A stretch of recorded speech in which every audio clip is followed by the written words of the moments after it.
Si Trae Young at ang Hawks ang unang nakapagbigay ng unang dalawang sunod na talo para sa Cavaliers. Mukhang bumabalik na naman ata yung dating Donovan Mitchell. Sa dalawang panalo ng Hawks, si Trae Young nasa 20 points at 16 assists per game. Yun nga lang, 27% mula sa 3-point area. Ang talagang bumatak doon sa dalawang panalo na yon si DeAndre Hunter na meron 20 points per game. Ang Hawks din, since pumasok ng Conference Finals noong 2021, hindi na nila maulit yun. Naging number 7 naman sila ngayon sa standing. Number 14 din sila pagdating sa assist, 29 per game. Pangalawa sila sa steal, top 10 din sa rebounds. Pero bagsak sila pagdating sa field goals dahil pa rin yun kay Trae Young. Yun lang ang problema sa Atlanta Hawks kung naipapasok lang ni Trae Young yung kanyang field goals at 3-point shot ng nasa 45 to 40%. Sila yung magiging isa sa top team dito sa East. Parang nangyari noong 2021 at 2022. Siya din yung player ngayon na nasa trade rumors or pwedeng ma-trade bago umabot yung deadline dahil ang isa sa mga team na interesado pa rin sa kanya, San Antonio. Mali nga yung statement na yun hindi interesado kundi gusto ng iba na mapunta si Trae Young sa San Antonio. Yung Atlanta hindi inaasahan na makakakuha ng first overall pick sa nakaraang 2024 draft. Nagkataon pa na yung class hindi ganong ka-loaded ng mga prospect. Tinagpa ang 2024 class na isa sa pinaka-weakest since 2013. Dahil naman sa ginagawa ngayon ni Cooper Flagg, siya pa rin ang top prospect para sa 2025. Pero marami kasing prospect doon until number 14. Ang Hawks may chance makapasok sa play-ins at kapag sinuwerte sa playoffs, kung sakali, puwera usog.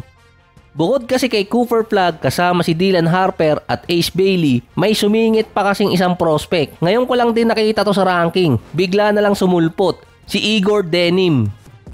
Dati siyang naging professional player na sa Real Madrid. 15 years old pa lang siya dati noon. Naglalaro na sa junior team.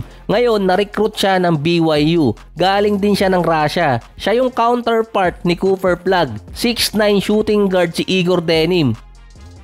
Kaya San Antonio yung kinukonek na team dito kay Trae Young dahil di umano nagkamali ng naibigay na first round pick yung Atlanta. Naibigay nila yung 2025 kesa 2024 kung alin pa yung loaded ng mga prospect. Ito yung part ng DeJounte Murray trade. Yung Spurs merong 4 na first round pick next year. Yung sa Atlanta hindi pa protected pick yun. Sinusubukan na ng mga analyst na pilitin si Trae Young na umalis ng Atlanta Hawks. Yung isa sa namimilit doon si Austin Rivers, yung anak ni Doc Rivers na nakasagutan naman ni JJ Redick. Talagang na-connect pa rin na kailangan na di umanong umalis si Trae Young ng Atlanta. Yung San Antonio at si Trae Young last July pa na i-connect sa isa't isa. Ang sinabi kasi dati kung gugustuhin ng San Antonio, pwede sila makipag-trade sa Hawks para makuha si Trae Young. Kaso binanggit dun na sinabi ng San Antonio na ayaw nila kay Trae Young dahil meron siya mga qualities na hindi gusto ng management. Ang may last call pa rin kasi sa trade si Coach Greg. Yung Spurs din ang gustong puntahan ni Trae Young. Kung makikipag-trade ang Hawks, maibabalik sa kanila yung 2025 first round pick nila kung sakali at makaka-cancel din yung 2026 hanggang 2027. Pwede kasi nilang isama yun sa package. Kapag ang Hawks bumagsak pa sa top 10 at nakuha nila yung spot na pwede makakuha sila ng top prospect.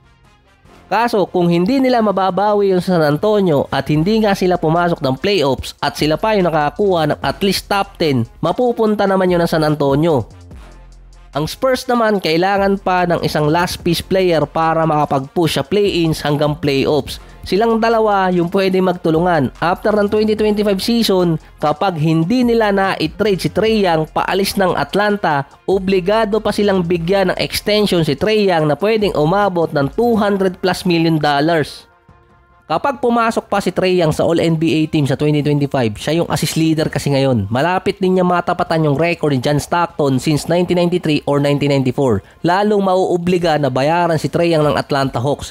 Yun pa, hindi ma-assure din na makakapasok sila sa playoffs. Lalong titindi yung babayaran ng Atlanta.